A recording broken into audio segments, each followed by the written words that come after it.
오늘의 강의 주제는 인권교육의 필요성입니다. 목차입니다.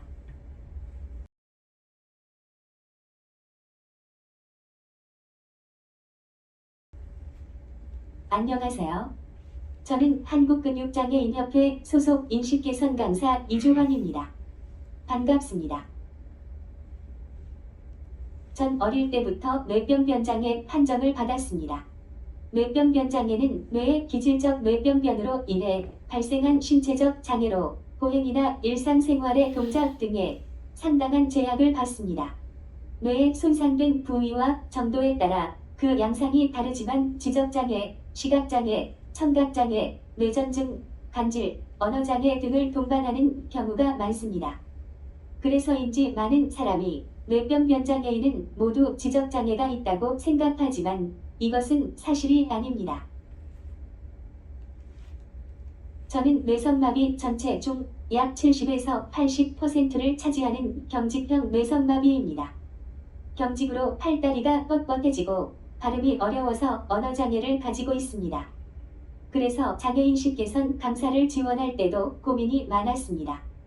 다행히 디지털 기술의 발달 덕분에 AAC라는 대체 언어 수단을 이용하여 소통할 수 있게 되었고 오늘 강의도 이 보조기기를 통해 진행할 예정입니다.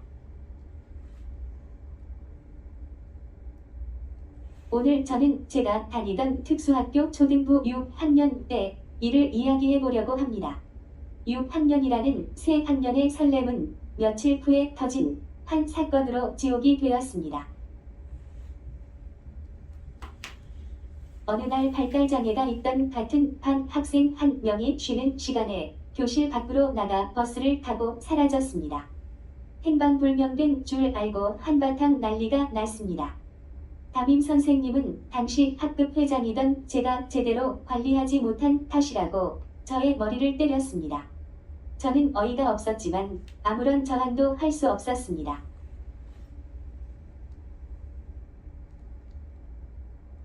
다행히 그 학생은 무사히 귀가해 학교에 다시 등교할 수 있었습니다. 하지만 그 후로 담임 선생님의 체벌이 심하게 이어졌습니다. 선생님은 교실 문에 이전에 없던 자물쇠를 설치해 쉬는 시간에 아무도 교실 밖으로 나가지 못하게 했습니다. 심지어 그 친구에게는 체벌과 더불어 입에 담지 못할 욕설까지 내뱉었습니다. 저도 같이 손바닥으로 머리를 가격당하기도 했습니다. 그때 저는 학교를 그만두고 어디로든 도망가고 싶었습니다.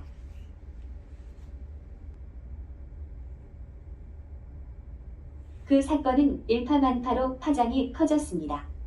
다른 그부 어머니가 언론사에 그 사건을 제보한 것입니다. 정확히 닷새 후에 기자들이 학교로 찾아왔습니다. 교장실로 먼저 가서 물어보고 사실 여부를 따졌습니다. 저에게도 찾아와 물어봤지만 묵묵부답으로 넘겼습니다. 그때는 그냥 그 친구가 원망스러웠지 선생님 잘못은 아니라고 생각했기 때문입니다. 그 후에 선생님은 담임교사 직위만 해임되었습니다. 징계가 너무 가볍다고 분노한 부모님들이 그 교사를 고소했습니다. 그렇지만 재판까지는 하지 않고 합의하기로 마무리된 것 같습니다. 저는 저희 부모님에게 합의서를 써주라고 했습니다. 그때까지도 저는 그 선생님은 단지 엄하게 교육했을 뿐이지 큰 잘못을 저지른 것은 아니라고 생각했기 때문이었습니다. 하지만 인식개선 교육을 받고 공공일자리로 일하면서 그것은 엄연한 폭력이고 학대란 것을 알게 되었습니다. 제가 조금만 더 빨리 인권에 대해 교육받았다면 다시는 학생들이 그러한 일을 당하지 않도록 조금은 용기를 내볼 수 있지 않았을까 생각해 봅니다. 지금까지도 이러한 장애인 학대 혹은 차별 사례가 많이 일어나고 있습니다. 장애인 당사자조차도 나의 당연한 권리, 누구나 가질 수 있는 권리인 인권에 대해 모른 채 부당한 일을 당하기도 합니다. 우리 사회가 옳은 방향으로 가기 위해서는 모든 사람이 인권에 대해 알고 이해하는 것이 중요합니다. 이제부터 인권에 관해서 이야기해 보겠습니다. 인권은 보편적이고 절대적인 인간의 권리 및 지위와 자격을 의미하는 개념입니다. 즉, 인권은 사람은 사람답게 살 수 있는 권리가 있다는 것입니다. 종교, 인종, 성별, 나이, 장애의 유무 등과 관계없이 모두에게 적용되는 것입니다. 인권에 대해 이야기할 때 가장 많이 이야기하는 것이 바로 세계인권선언문입니다. 세계인권선언문은 2차 세계대전 이후인 1948년 12월 12일 유엔 총회에서 제정되었습니다. 큰 전쟁을 경험한 인류는 위기감을 가지고 인권에 대해 합의가 필요했던 겁니다. 거기에는 제1조 모든 사람은 태어날 때부터 자유롭고 존엄하며 평등하다. 제2조 모든 사람은 인종, 피부색, 성, 언어, 종교 등 어떤 이유로도 차별받지 않으며 이 선언에 나와 있는 모든 권리와 자유를 누릴 자격이 있다라고 명시되어 있습니다. 그렇다면 세계인권선언문에는 장애인이 아닌 사람들만 해당될까요? 그런 법은 없지요. 모든 사람에게 똑같이 적용됩니다. 돈이 많다고 해서, 나이가 많다고 해서, 장애를 가지고 있지 않다고 해서 더 큰 인권의 무게를 가지는 것이 아닙니다.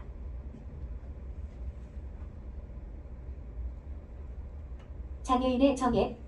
여기 장애에 대한 정의가 있습니다. 첫 번째는 장애인이란 신체적, 정신적 장애로 오랫동안 일상생활이나 사회생활에서 상당한 제약을 받는 사람을 말합니다. 두 번째는 유엔장애인권리협약의 정의입니다. 장애인은 다양한 장벽과의 상호작용으로 인하여 다른 사람과 동등한 완전하고 효과적인 사회에 참여를 저해하는 장기간의 신체적, 정신적, 지적 또는 감각적인 손상을 가진 사람을 포함한다. 여러분들은 이 두 정의가 어떻게 느껴지시나요? 첫 번째의 정의는 장애를 개인의 관점으로 보고 있고, 두 번째는 사회적인 관점으로 보고 있다는 것을 알 수 있습니다. 다양한 사회적 장벽이 없어진다면 장애가 더 이상 제약이 되지 않을 수 있는 것이지요. 장애인구 수. 우리나라의 등록장애 인구수는 2020년 기준 263만 명입니다. 이는 2020년 전체 인구수 대비 5% 정도입니다. 그래프에서 눈여겨볼 점은 우리나라의 고령화 수준이 높아지면서 노화로 인해 장애를 가질 확률도 높다는 것입니다.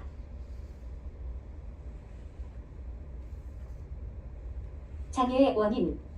코시스 장애 발생 원인 통계에 따르면 장애 발생의 81.03%는 후천적인 영향이라고 합니다.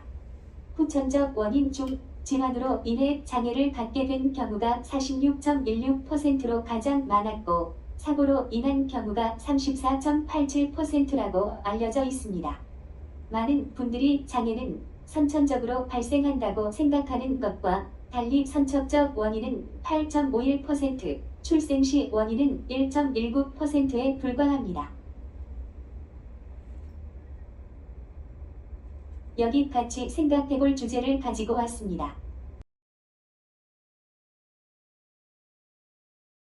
최근 식당이나 마트에서 안내견을 거부하거나 식당에 들어가려던 휠체어를 이용하는 장애인을 거부한 사건들이 발생하고 있습니다. 일상생활에서 이러한 크고 작은 차별 사례들이 정말 많은데요. 이 작은 턱들은 휠체어를 이용하는 저에게는 커다란 장벽이 됩니다. 이 턱을 이렇게 바꾼다면 유아차를 이용하는 사람이나 다리가 불편한 노인 그리고 휠체어를 이용하는 장애인 모두에게 편하고 안전한 길이 되지 않을까요? 이처럼 특정 사람들을 위해서만 있다고 생각하는 시설이 모두에게 편리하고 안전한 시설이 될 수 있는 것처럼 작은 변화는 이해와 관심에서 시작된다고 생각합니다.